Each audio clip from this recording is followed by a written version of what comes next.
This gaming chair was sent to me to review. We're gonna unbox and assemble it in this video. So here's the assembly instructions. Here's the parts list, and everything is illustrated step by step to get the whole thing assembled. So all the parts and pieces are individually wrapped in plastic. Some of the hard pieces are wrapped in bubble wrap.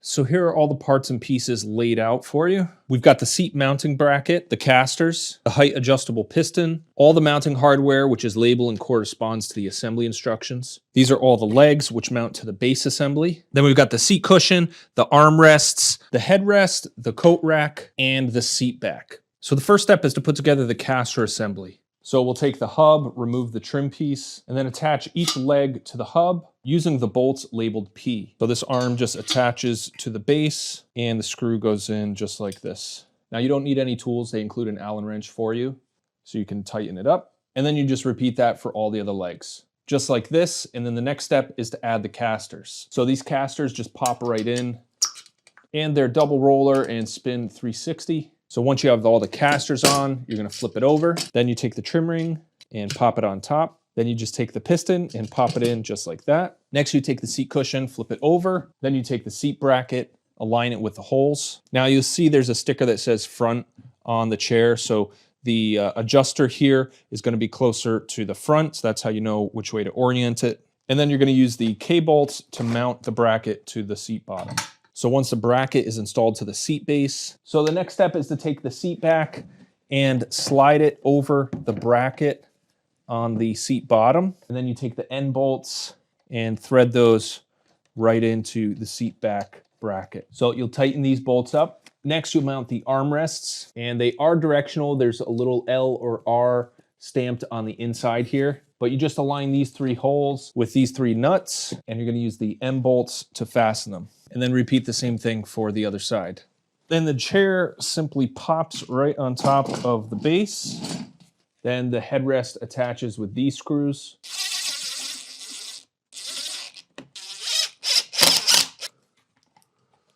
And then the coat hanger slips right inside like this. Then there's a couple of small Phillips head screws that attach from underneath. All right, guys, so that's how you assemble this gaming chair.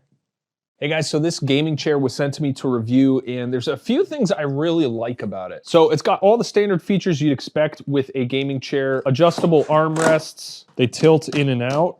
Adjustable headrest, this goes in and out as well. The lumbar support is adjustable too, but I really like it because it's a turn screw style. So that means it's not gonna like slip out of position over time. So you lock it to where you want it, and it's gonna stay right there, providing some nice lumbar support for your lower back. The height adjustment works like any other chair. Just lift up your weight and it'll go up, and then pull the lever and it goes down. But one thing that's unique about this chair is the maximum height. So I'm 6'4", and chairs never go up high enough for me. But this, you can see my legs are nice and tight against the seat cushion, and my feet are flat against the floor. So if you're tall, this chair is definitely gonna offer some of those comforts. Now, on the flip side of that, there's one thing I don't like. So the headrest actually doesn't go up nearly high enough. It's basically like a shoulder rest. So I don't know, it's really kind of uncomfortable unless I'm leaning back like this and using it in the reclined position. But when I'm upright, even this is the highest position it can go,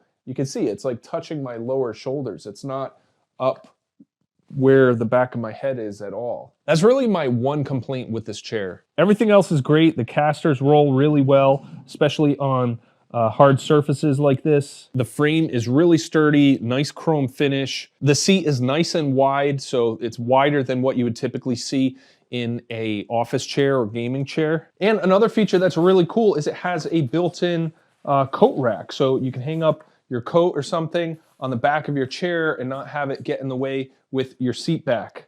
And the seat back is all mesh, so it's gonna offer nice ventilation for your back as you're sitting in the seat. And the cushion is fabric, and it's a nice, dense kind of memory foam type of cushion. So overall, this is a decent chair. The only thing I don't like, again, is the headrest position. That should be a little bit higher. Assembly was easy. The quality of the plastics is really nice. It's nice and thick. You know, it's a nice, sturdy chair. All right, guys, so that's my overview of this gaming chair.